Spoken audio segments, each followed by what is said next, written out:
Bonjour et bienvenue sur le site du podcast Histoire en série, créé et animé par Nicolas Charles et Johan Chanoir. Au programme, une analyse des séries d'hier, d'aujourd'hui et de demain par les spécialistes des questions mobilisées par nos shows préférés.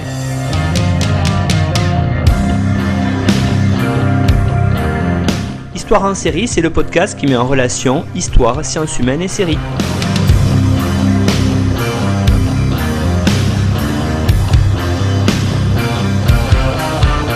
Bonjour à tous, bienvenue dans Histoire en série. Histoire en série, aujourd'hui, j'ai la chance de recevoir un des grands spécialistes en France des séries, Benoît Laganne. Bonjour Benoît. Bonjour Nicolas, bonjour à tous. Alors Benoît, vous êtes journaliste et critique série à Télématin sur France 2, à France Inter aussi, avec Xavier Le Harper dans Une heure en série, où on retrouve aussi Marjolaine Boutin, qui a fait plusieurs émissions avec nous.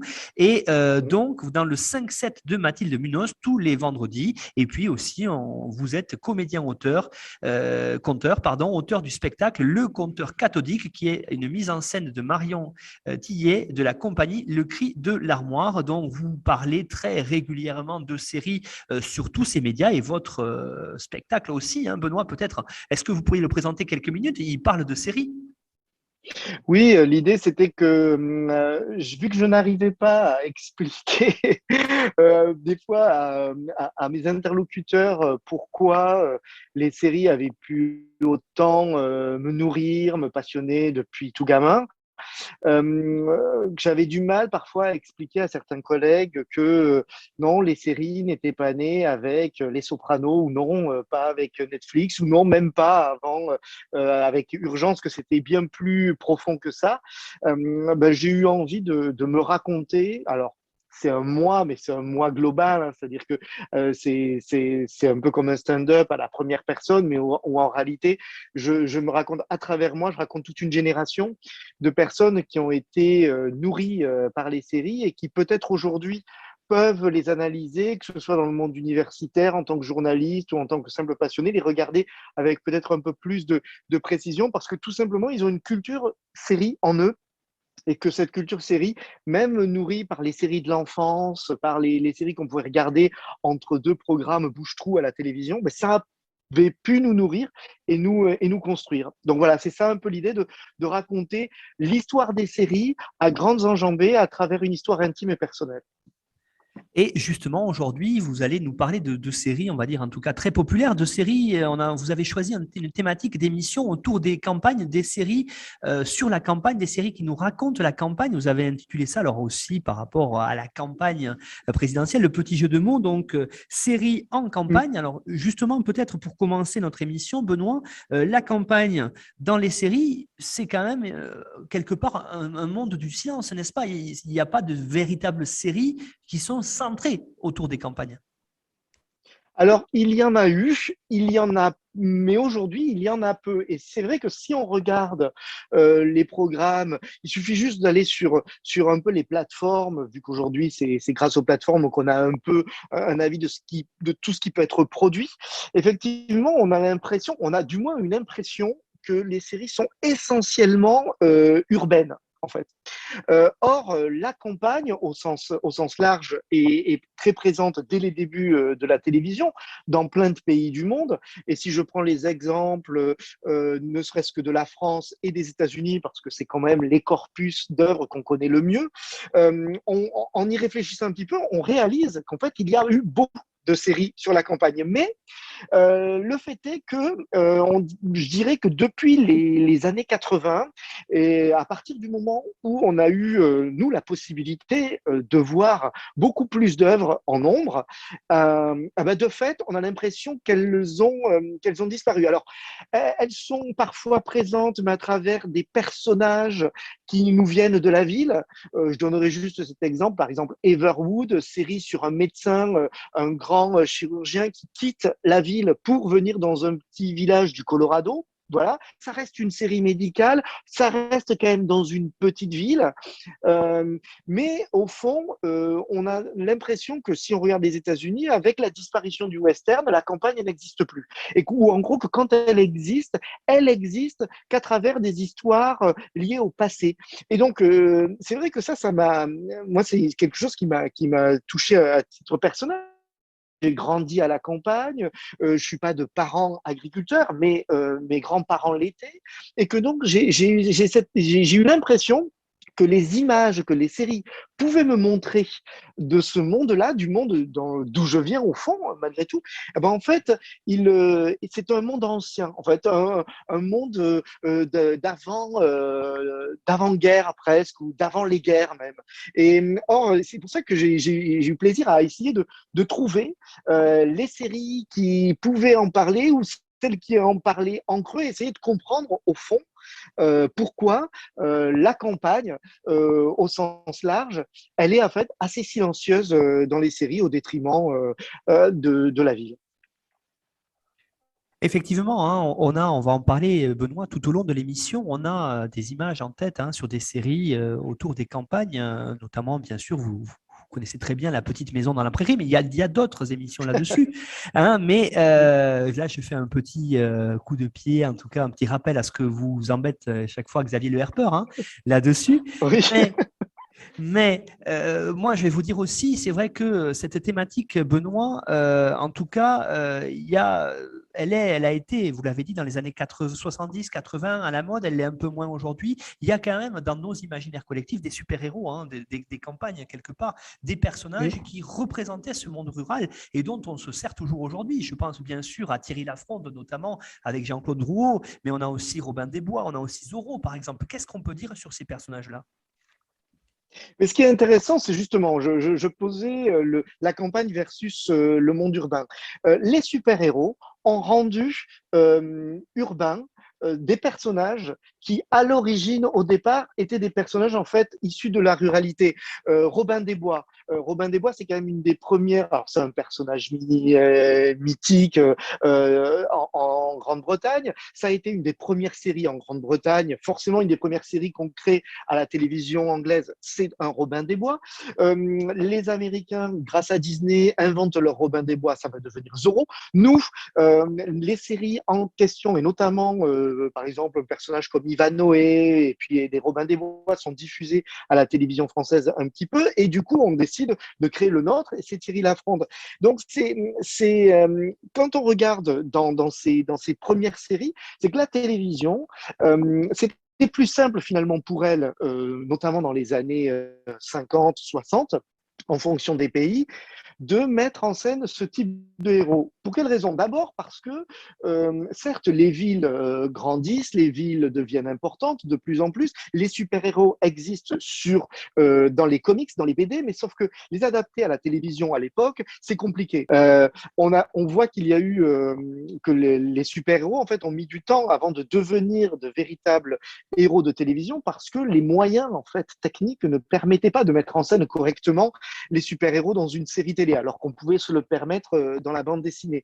Donc à la télévision, on fait quoi? En fait, on prend ces personnages qui sont chacun à leur manière, en lien quand même avec des personnalités de pouvoir, ou qui sont soit de familles proches des rois, ou proches de grandes familles de propriétaires, je pense par exemple à Zorro, mais qui viennent défendre le petit peuple.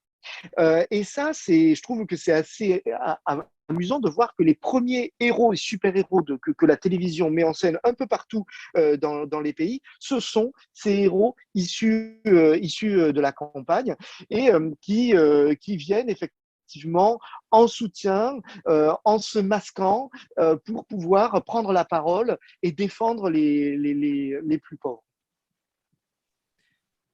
Effectivement, cette idée des super-héros, c'est intéressant, Benoît, parce que ça nous renvoie aussi à une période où la campagne, ça parlait aux gens. C'est-à-dire que, vous l'avez dit, hein, beaucoup de Français, dans les années 60-70, ont une ascendance directe avec la campagne. Hein. Il n'y a pas si longtemps, il y a à peine 100 ans, un Français sur deux était rural.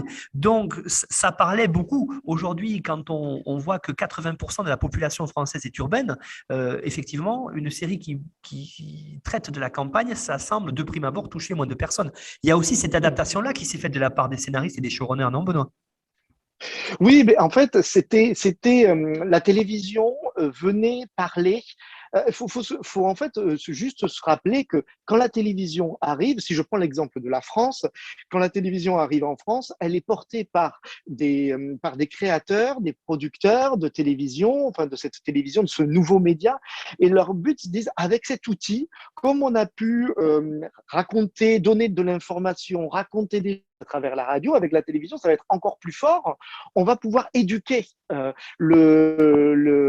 France grâce à ça. D'ailleurs, c'est pas pour rien que les grands créateurs, dont feu Marcel Buval qui nous a quittés il y a peu, étaient surnommés les hussards noirs de la télévision, en clin d'œil aux instituteurs.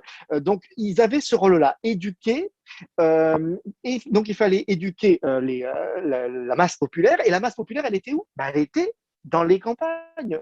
Et alors, ce qui est c'est intéressant, c'est qu'on est dans une période où il y a aussi l'exode rural, donc il y a des gens qui se déracinent, et que donc, à la fois, ça permet ces héros-là de rappeler à ceux qui se sont déracinés que, en fait, on n'a pas oublié d'où ils venaient, que ça reste très très prégnant pour eux en fait, pour les téléspectateurs de l'époque, de pouvoir voir ces personnages évoluer.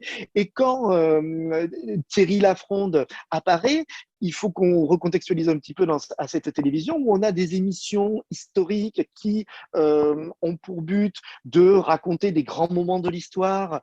La caméra explore le temps, par exemple, où on va prendre comme souvent et comme aujourd'hui on le fait un peu trop uniquement, je trouve, mais les grands de l'histoire, en gros, ceux qui sont dans les livres, ceux qui ont le pouvoir, enfin une histoire des puissants, grosso modo, mais pas que. Il y a aussi l'histoire populaire racontée à travers ces émissions. Et Thierry Lafronde vient dans de la pure fiction, dans quelque chose de fantaisiste, de familial, cristalliser tout ça. Et ça, je trouve que c'est intéressant parce que tout le monde s'y retrouve, au fond, en tant que téléspectateur. Ceux qui voient arriver la télévision dans les campagnes, qui la font, qui la mettent dans leur maison et qui tout d'un coup voient que la télévision ne les oublie pas. Pour beaucoup de ces téléspectateurs, quand ils ont vu que petit à petit on ne les montrait plus dans les fictions, ils ont sans doute senti, de la même manière que les politiques les ont délaissés, la télévision les ont délaissés,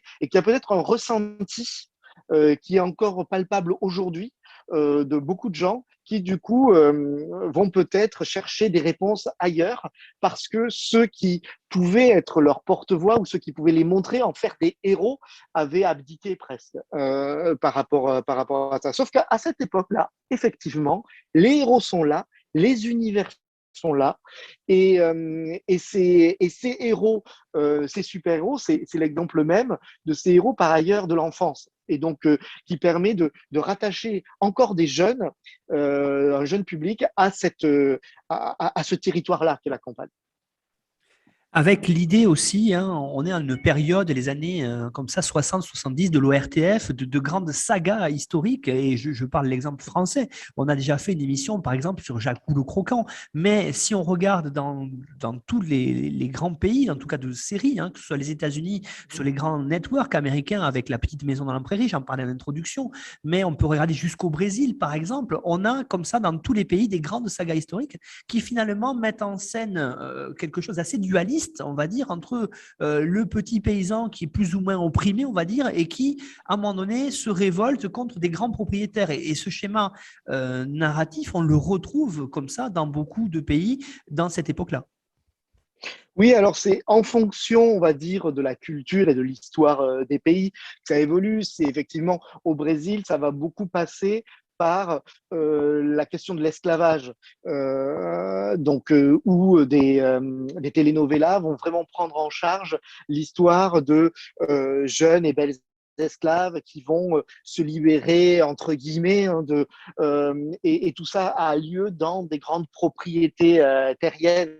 Enfin, voilà. Donc par exemple dans le cas du Brésil c'est ça. Dans le cas du Québec on va avoir le territoire qu'il faut aller enfin il faut faire grandir le pays. Donc qu'est-ce qu'on fait? On part dans les pays d'en haut par exemple parce que ça a été une grande série à une époque au Québec, où on voit justement essayer de raconter comment les gens de peu viennent conquérir en fait le territoire et le façonnent à leur manière. Alors, ce qui est assez intéressant, c'est que quand on regarde les séries d'un côté américaines et les séries françaises de l'autre, à peu près la même période, en fait, nos westerns, entre guillemets, si on compare nos westerns à nous, entre gros guillemets, ce qui est dans le vrai western américain, ce qui est intéressant, comme dans le Virginien, la Grande Vallée ou Bonanza, là, on met en scène quand même assez vite des familles, des clans qui dirigent des grandes propriétés.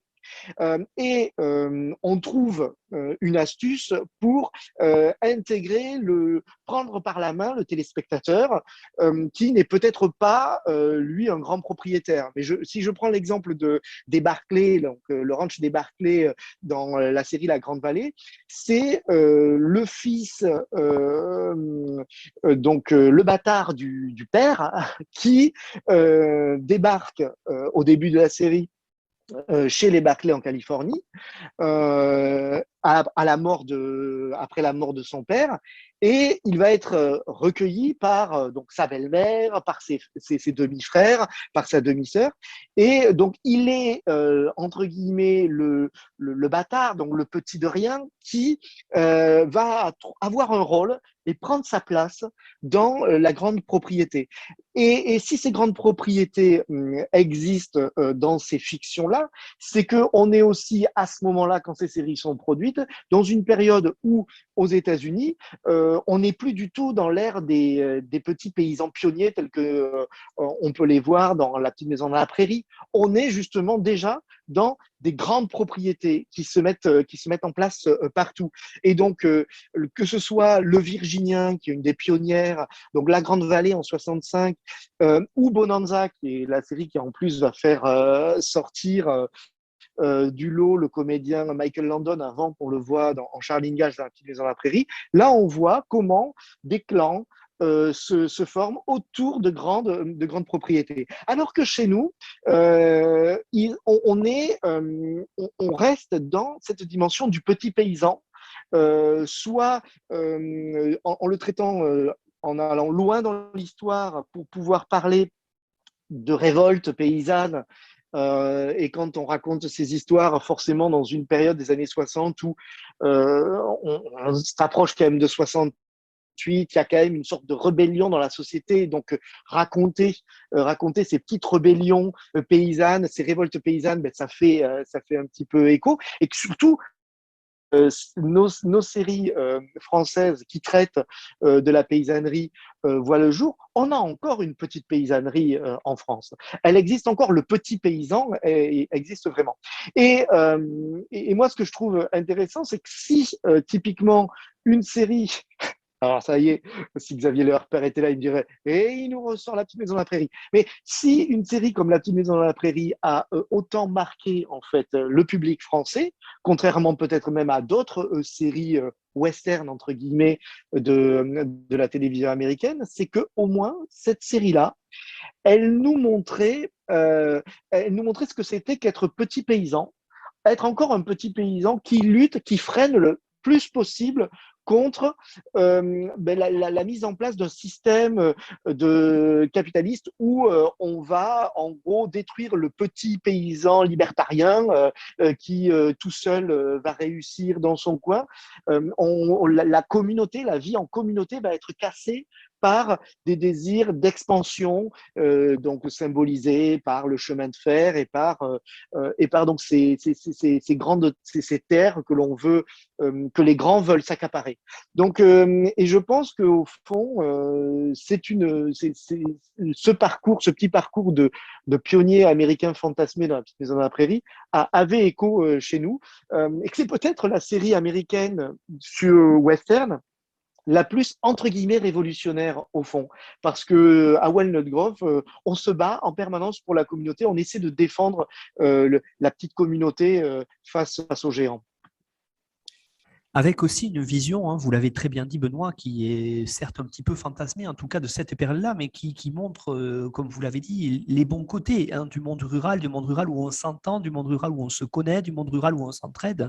Et si on poursuit un petit peu hein, l'évolution dans le temps, c'est aussi ce que montre quelque part un peu Dr Quinn, femme médecin, par exemple, qui se place directement dans la lignée de La petite maison dans la prairie.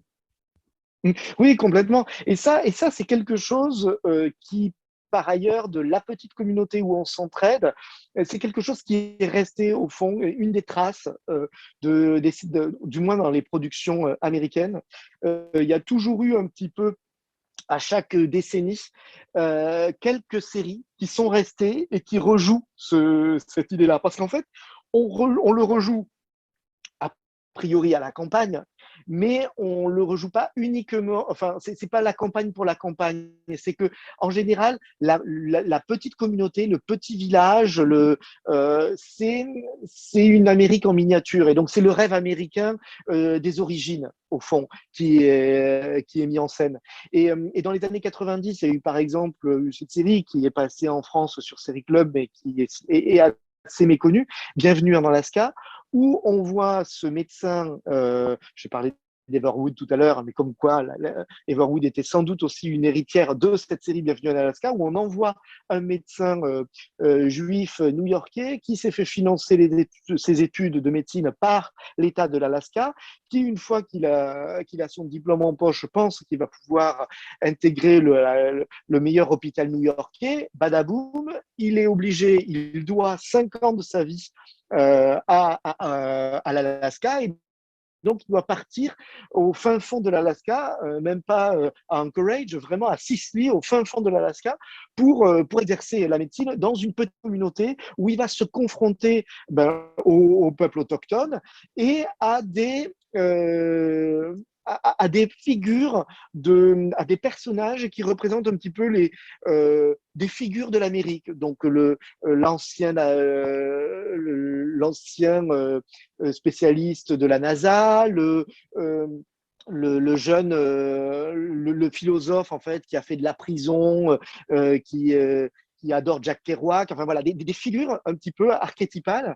Et lui, ce bonhomme qui vient de la ville, va se confronter à la nature, se confronter à ce peuple autochtone de l'Alaska qui, lui, est resté ancré dans la nature, mais tous ensemble font communauté. Et ça, cette idée, elle a été maintenue sous des formes différentes, dans des genres de séries différentes en fonction des décennies. Bienvenue en Alaska, donc on était dans quelque chose d'assez fantaisiste, mais où il était autour d'un médecin. Mais au fond, dans les années 2000, la série Gilmore Girls raconte aussi la même chose. Et là, la dernière chose qui permet à cette série d'être encore accrochée à la Terre, c'est par le personnage de Jackson qui est maraîcher et qui va se marier avec Suki qui travaille dans le restaurant d'une auberge dans un hôtel auberge. Et au fond, cette série-là encore montre pareil, une communauté où l'on s'aime, au fond, même si on peut se chicaner de temps en temps. Et c'est toujours resté, au fond. Et il y a toujours, quand on fouille dans ces séries-là, un petit truc qui raccroche encore à la Terre.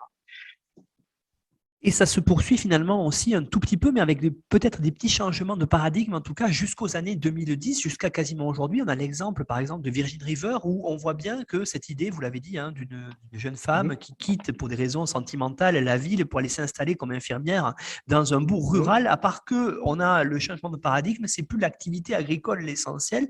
On est ici plus dans une Amérique sauvage, une Amérique un peu plus, on va dire, en tout cas de l'Ouest. Hein. On ne sait pas trop où c'est, on imagine que c'est vers l'État de Washington avec des grandes forêts, des pays de bûcherons et quelque part c'est une Amérique de la frontière aussi. Cette notion de frontière dans cette campagne américaine est importante. Oui, moi, c'est ça que je trouve assez intéressant dans leur production. Même si la volonté pouvoir parler au plus grand public fait que peut-être, mis à part certains univers professionnels hyper identifiés qui ont eu leur genre, qui se sont perpétués en permanence, les séries médicales, les séries judiciaires, les séries policières, là, grosso modo, il y en a toujours eu tout le temps.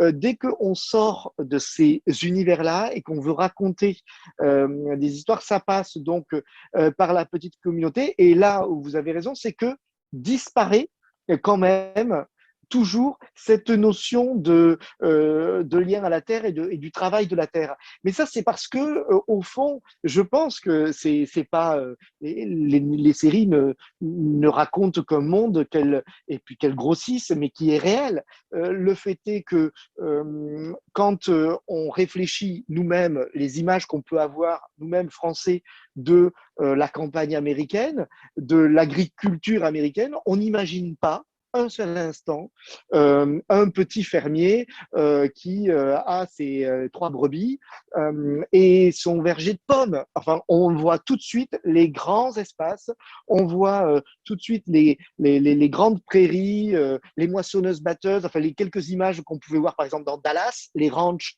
énormes. Tiens, là encore une série où le lien à la terre, en fait, c'est le pétrole qui vient remplacer finalement le travail de l'élevage et le travail de la terre des familles traditionnelles du Texas. Mais voilà, donc c'est vrai que au fur et à mesure du temps, la télévision et les séries regardent un peu moins le monde agricole parce que le monde agricole, je pense, disparaît aux yeux de la plupart des spectateurs dans leur vie de tous les jours. Finalement, la pomme, c'est plus la pomme qu'on achète dans le supermarché que la pomme qui pousse sur un pommier. Avec l'idée importante là-dessus, c'est que les grandes sagas familiales dans les séries, ce qui a d'ailleurs fait une des grands en tout cas, aspects essentiels des séries dès le départ. Au départ, elles se situent, ces grandes sagas familiales, dans le monde rural. Et puis, petit à petit, on voit que l'on passe, vous avez donné l'exemple de Dallas, on est bien sûr à la campagne, mais on n'est pas sur de l'agricole, on est sur du pétrolier, par exemple. Et puis, petit à petit, on a la coupure par rapport à ça. Et on en arrive au monde urbain avec les grandes sagas familiales de ces dernières années. Downton Abbey, par exemple, si on veut faire de l'historique, qui est vraiment à la fois à la campagne, mais plus quand même dans le monde urbain, même s'il y a de petits liens avec la campagne. Et puis, quand on voit aujourd'hui les grandes séries comme Succession, par exemple, saga familiale, on est dans le domaine de Wall Street, on est dans le domaine des grandes fortunes. Donc là, la campagne, il n'y a plus. Il y a eu ce basculement petit à petit du monde rural vers le monde urbain pour l'intérêt des séries, même des sagas familiales. Oui, alors dans les sagas familiales, alors en fait, ce qui se passe alors là, c'est intéressant de raconter un petit peu dans le cas américain, ce qui s'est passé. Je renverrai les auditeurs à un texte très précis, fouillé, que Séverine Barth, la chercheuse Séverine Barth, a pu écrire il y a quelques années sur ce qu'on appelle aux États-Unis la purge rurale. C'est un mot fort, la purge rurale. C'est-à-dire qu'à un moment donné, on voit que la télévision, dans les années 70, et en particulier CBS à ce moment-là, fait disparaître de ses grilles de programmes une grande majorité de séries qui montrent justement le monde rural. C'est la fin des westerns, c'est-à-dire que donc les années 70, typiquement La Petite Maison à la Prairie, ça va être sur NBC, donc c'est pas sur CBS, mais sur CBS, il y a encore toutes les séries genre le Gunsmoke, des séries qui ont duré très longtemps, enfin des purs westerns, et là tout d'un coup, ça disparaît. Dans les sagas familiales, il y avait La Grande Vallée à la fin des années 60, les séries que je citais tout à l'heure, toutes celles-là disparaissent, et typiquement Bonanza disparaît, c'est La Petite Maison dans la Prairie qui prend le relais, mais qui prend le relais par ailleurs sur NBC, et dans le registre, on va dire, plus de la série familiale avec des histoires d'enfants que la série plus western. Et là, pour quelle raison, en fait, à ce moment-là, aux États-Unis, on fait disparaître ces émissions, parce que c'est valable dans les sagas familiales, mais aussi dans les sitcoms.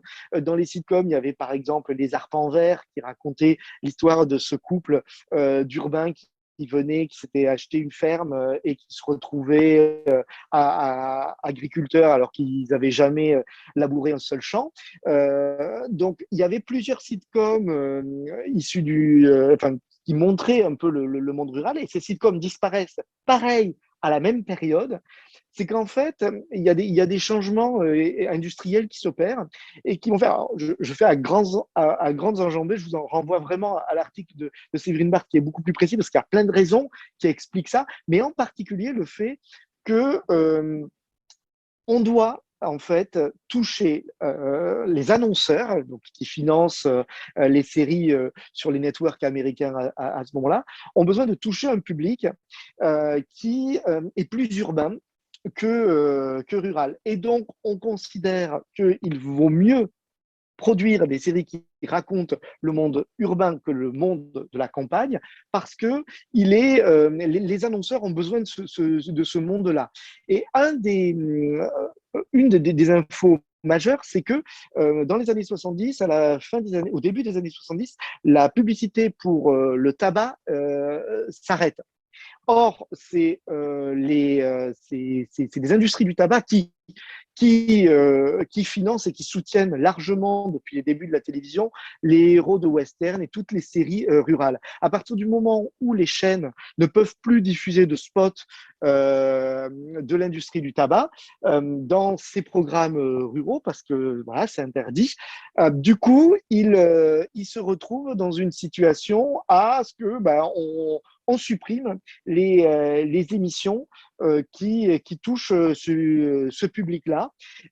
Et c'est pour ça que tout d'un coup, on voit apparaître plus de séries qui nous entraînent en direction de la ville et que l'on quitte petit à petit la campagne. Et ça, je trouve que c'est assez intéressant parce que là, pour le coup, c'est vraiment quelque chose de purement industriel et économique et qui va faire que ces images qui sont importantes dans une société, ces images du travail de la terre disparaissent.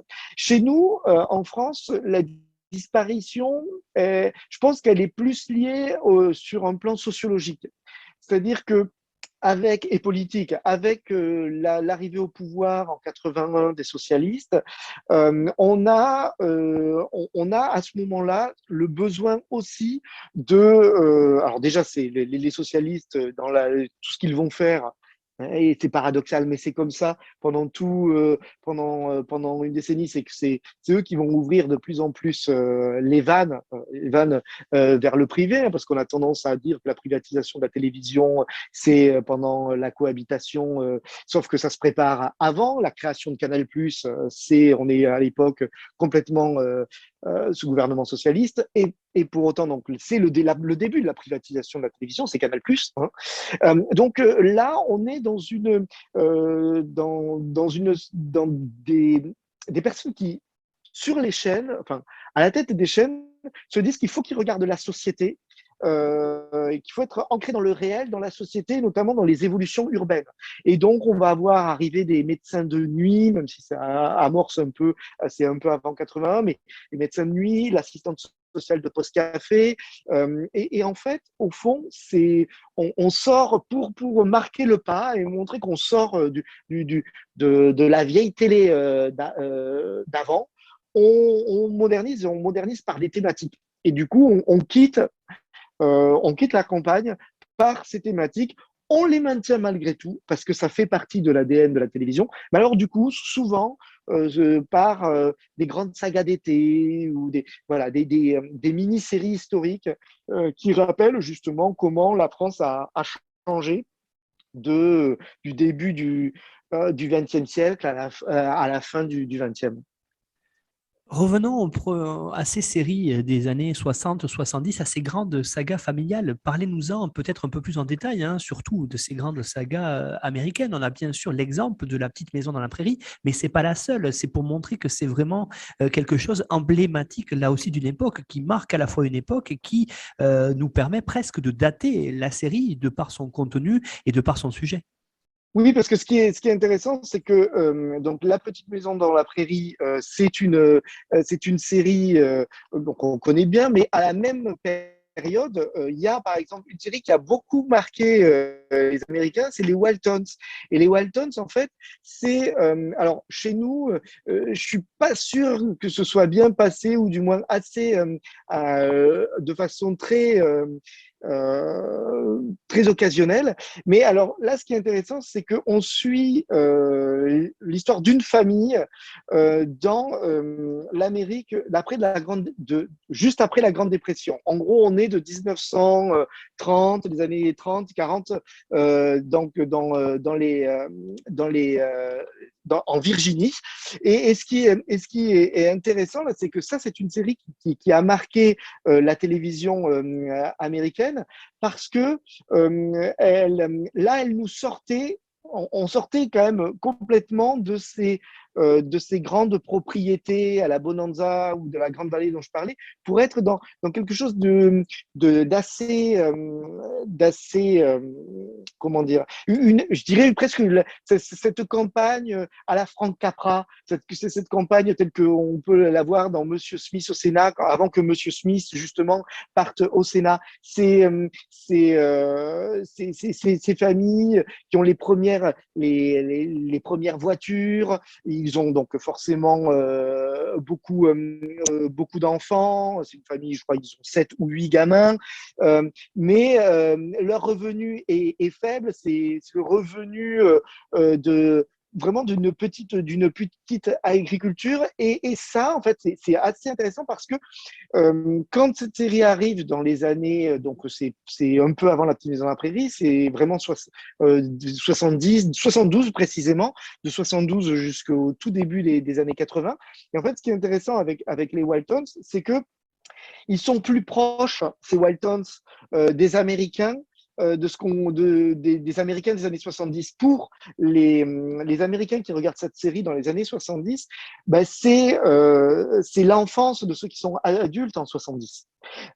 Et donc ça, c'est pour ça que c'est une série vraiment qui a marqué et qui a beaucoup marqué les Américains, presque même plus peut-être dans l'imagerie que La Petite Maison dans la Prairie, qui elle renvoyait au fond à un temps fantasmé et révolu. Je dis pas que les Waltons n'étaient pas fantasmés, ça l'était aussi. On est à la télévision des années 70, il faut quand même, on montre pas enfin, on montre des choses positives. Ça reste de la télévision très positive. Mais au fond, les choses sont justes. On parle de la guerre parce qu'il y a eu la première guerre. À la fin de la série, il y a la seconde. Donc voilà, toutes ces thématiques-là sont traitées, mais sous l'angle vraiment de cette famille idéale américaine de la campagne. Et c'est sans doute une des dernières familles idéales de la campagne, parce qu'ensuite, la plupart des familles idéales de la télévision américaine, on va les retrouver non plus dans les petites fermes perdues de Virginie, mais dans les banlieues pavillonnaires. Et on en connaît plein hein, des séries qui nous ont montré ensuite la banlieue pavillonnaire américaine. Oui, Benoît, effectivement, on pense à Desperate Housewives, bien sûr, mais c'est-à-dire que dans les années 90, on a basculé vers ces suburbs, vous l'avez dit, ou vers le centre-ville. Hein, je pense bien sûr aux grandes séries Sex and the City, Friends, par exemple, diffusées là aussi sur les networks. Ça veut dire, Benoît, si je suis votre raisonnement, que dans la tête des showrunners, finalement, les campagnes, on ne les voit qu'à travers des séries historiques quelque part. Donc, il y a quand même cette idée que les campagnes, ça fait penser à un temps qui est révolu, qui est du passé. Moi, c'est ce sentiment que j'ai, c'est-à-dire que on peut les montrer à partir du moment où ça nous rappelle des choses soit parce que c'est pour témoigner d'un bouleversement. Et le fait est que le bouleversement des campagnes au XXe siècle a vraiment eu lieu de façon très très forte. Donc, on a envie de témoigner et de montrer ça. En France, quand on fait des Griveaux-loups, en reprenant les romans de Michelet, en fait, on raconte c'est la vie de ces paysans de Corrèze tout au long du siècle. Donc, il y a la volonté de montrer comment les campagnes ont bougé, comment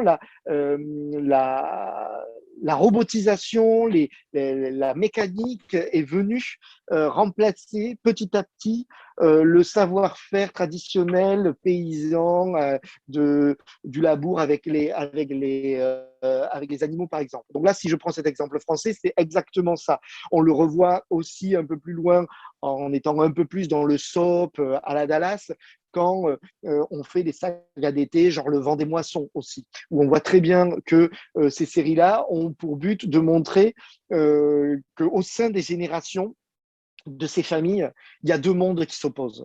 Donc, soit, voilà, c'est dans la volonté de raconter, ça aide à la dramaturgie, ça permet de montrer des rivalités de génération, des conflits de génération au sein de ces familles, et puis par ailleurs, de montrer une réalité qui a bougé dans un monde qui est le monde paysan. Soit c'est comme ça, soit c'est purement idyllique, et c'est effectivement un monde qui existe. On va se retrouver à la campagne pour se ressourcer. Et donc, c'est dans le décor, c'est présent, mais on n'a plus de héros à proprement parler. Euh, Agriculteurs. Ou alors, on le fait si je regarde dans des séries très récentes, par exemple en France avec la série Jeux d'influence, où là, c'est les scandales sanitaires. C'est le monde agricole qui est pollué par les pesticides, et c'est ça qu'on veut raconter. Donc on utilise, enfin on utilise, le monde agricole est traité, mais est traité sous cet angle-là. Le quotidien d'une famille rurale, agricole, lambda aujourd'hui, on la voit, je dirais, dans très peu de séries. Alors il y a peut-être des séries que je n'ai pas vues et qui le montrent, mais quand moi je vois tout ce qu'on me propose, tout ce qu'on nous propose, tout ce qui arrive, il y en a au fond assez peu, voire pas du tout, et ce n'est qu'un décor, effectivement. Là, parce que c'est une série récente et que je la trouve assez intéressante, c'est Somebody Somewhere, où on voit cette jeune femme qui est revenue dans le Kansas, dans son Kansas natal, dans sa petite ville, pour à la suite du décès de sa sœur. Bon, elle revient là. Elle va se raccrocher un peu à ses racines, elle va se lier d'amitié avec des personnes. Alors, on est dans la thématique de la communauté qui fait du bien, mais la campagne est là, le monde agricole est là parce que le père de l'héroïne vit bien dans une ferme, mais au fond, on ne traite pas le travail de la terre. C'est comme si c'était ça ne, le public ne viendrait pas pour voir ça. Alors qu'on peut rentrer dans les détails, dans d'autres types de professions plus qu'on peut situer plus en ville, mais peut-être plus fédératrices aussi. Les médecins, on y passe tous, on va tous voir un médecin. La police, il y a toujours le drame de départ d'un meurtre qui aide à l'existence de la police en fiction. La campagne, le monde agricole, l'agriculteur, alors que pourtant c'est eux qui nous nourrissent, bah, ils sont assez peu présents. Ils le sont, voilà, de façon symbolique. Benoît Lagan, qu'est-ce qu'on peut dire véritablement en France sur peut-être ce retour des invisibles finalement, parce que le monde rural, il est à la mode. Quand on regarde depuis les années 2000, l'un des plus gros succès de la télévision, hein, L'amour est dans le pré, la télé-réalité qui rassemble encore beaucoup de monde là-dessus. Finalement, les séries en France peinent quand même encore à redémarrer sur cette thématique-là, pourtant qui semble avoir son public dans le cas de la télé-réalité. Oui, moi, ça fait partie des choses euh, vraiment de la question que je me pose, c'est vu le succès de L'amour est dans le pré, ou du succès d'un film comme Le Bonheur est dans le pré, d'ailleurs, euh, c'est étonnant qu'il n'y ait pas une chaîne qui ait vraiment eu envie de se lancer dans la production d'une série un peu au long cours, comme ça, autour de personnages qui reviendraient, par exemple, le retour à la Terre. une porte d'entrée géniale pour une série parce que on a quelqu'un qui a décidé d'avoir une vie à un moment donné, peut-être à la ville, et puis qui voit que la vie ne correspond plus à, d'où il vient, à ce qu'il est, et donc il rentre à la campagne. La thématique de la néo-ruralité a très peu été traitée à la télévision en France, alors que la télé-réalité ou le cinéma a pu l'aborder. Alors ça arrivera peut-être, je l'espère, moi je trouve que ce serait une bonne idée. Aujourd'hui, effectivement, malgré tout, il y a quelques personnages, je trouve, qui montrent que ça pourrait marcher, parce qu'il y a dans les héros récurrents, notre grande tradition de ce personnage qui, à chaque épisode, va avoir une enquête à mener, une histoire bouclée, et comme ça permet de produire 4 épisodes par an ou 5 épisodes par an, et ça suffit. Et après, on peut rediffuser, et c'est pratique. Donc, dans la tradition de l'Institut de Navarro, aujourd'hui, on a les personnages quand même qui fonctionnent le plus. C'est Alex Hugo, qui est un type qui a quitté la ville pour aller au fin fond de la montagne, certes toujours pour enquêter. Il travaille avec la police rurale. Voilà. Ou alors, quelque part, la capitaine Marlowe, mais où là, on va être plus dans la représentation d'un monde. Elle revendique, elle, le fait d'être quelqu'un du monde populaire qui vient un petit peu enquêter. Donc, dans un cas, c'est vraiment la nature, la campagne qui est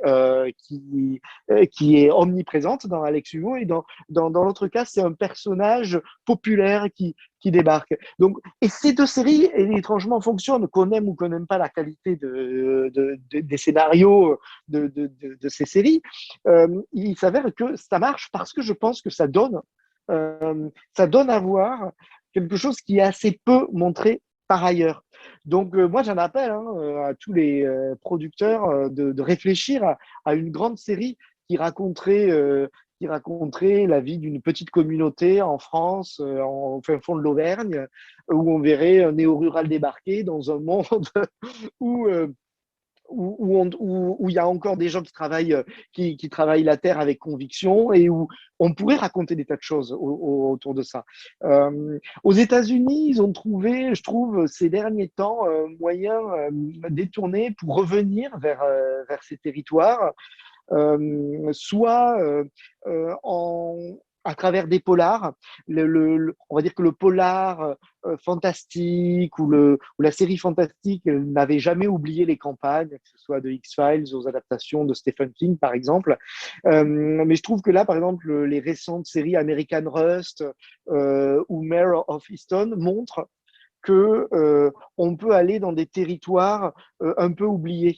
Moi, je pense que l'électrochoc Trump a dû faire un peu son impact auprès d'Hollywood pour se dire il y a peut-être toute une Amérique qu'on ne montre plus depuis des années et des années et des années, et que peut-être il est temps de la remontrer. Et donc voilà, que ce soit les deux exemples que je viens de citer, ou donc la récente série Psych, où on voit bien que ce médecin travaille auprès d'ouvriers, de mineurs, voilà. Donc, mais ça reste, pour l'instant, on revient dans ces territoires, mais dans des régions sinistrées où le monde ouvrier a moins, et dans des situations compliquées. Le monde de la ruralité, une fois de plus, il est assez peu montré, à moins que un Superman, dans Superman et Lois, réussisse à nous montrer récemment, vu il revient à Smallville, et qu'il reprenne la ferme d'antan. Peut-être que là, en fait, on a le super-héros qui revient à la campagne. Il faut y voir peut-être ça comme un peut-être d'un retour à la terre, mais tout ça est balbutiant, hein, malgré tout. Merci beaucoup, Benoît Lagan, pour cette émission sur les campagnes, où on a bien compris que vous aviez un vibrant, en tout cas, appel pour des séries sur les campagnes qui ont été à la mode et qui sont marqueurs d'une époque, moins aujourd'hui parce qu'il y a d'autres choses à montrer sur des choses, en tout cas, différentes.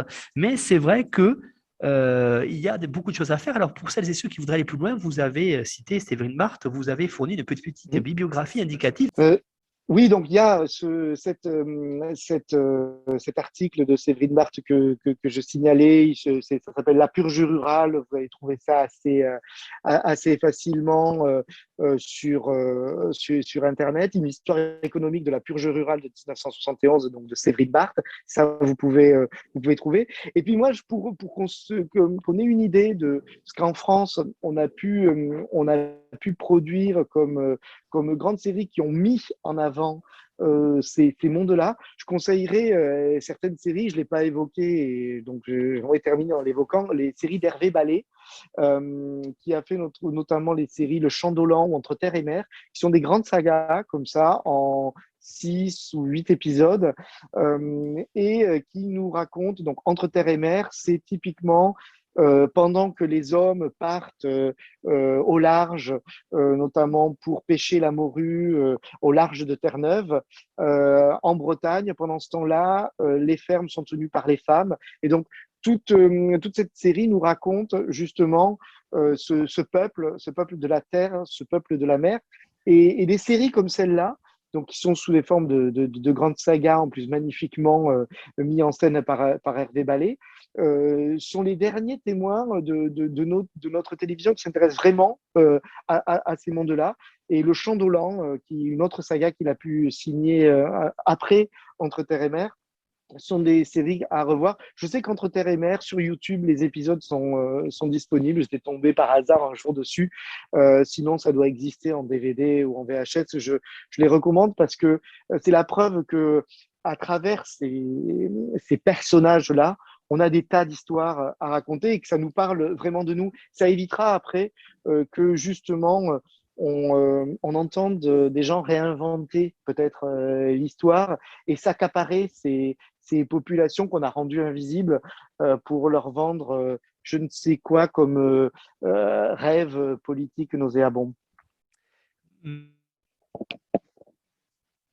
Merci beaucoup Benoît pour cette précision. Effectivement, hein, il y a aussi ce but-là hein, des séries. C'est ce qu'on essaie de montrer dans l'histoire en série, à la fois ce côté bien sûr patrimonial, mais ce côté aussi analyse d'une société. C'est très important et c'est ce qu'on a essayé de faire pendant toute cette émission. Alors vous pouvez retrouver notre actualité hein, sur Twitter ou sur Facebook dans le groupe Histoire en série et puis le résumé de toutes les émissions avec les liens pour aller les écouter sur notre site internet histoireensérie.com et aussi sur notre partenaire nonfiction.fr où depuis le premier numéro, vous avez tous les résumés. Vraiment, Benoît Laganne, merci beaucoup. Alors, je rappelle à tous les auditeurs et auditrices qui ne vous connaîtraient pas, on vous retrouve le matin sur le 5-7 de Mathilde Munoz. On vous retrouve tous les samedis avec Xavier Le Herper et toute la bande dans 1 heure en série. Et puis, on vous retrouve aussi dans Télématin.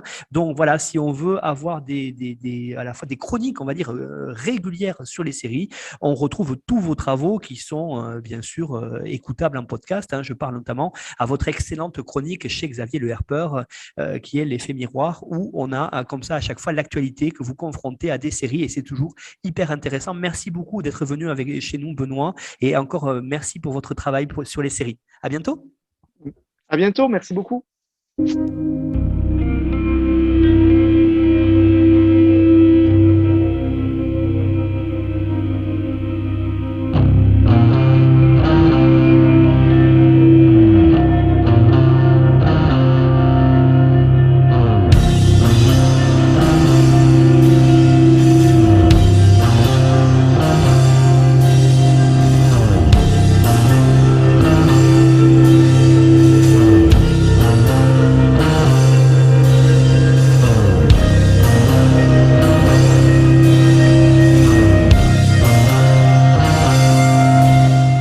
Retrouvez-nous sur Twitter @Histoire en série pour connaître le programme à venir ainsi que des conseils bibliographiques.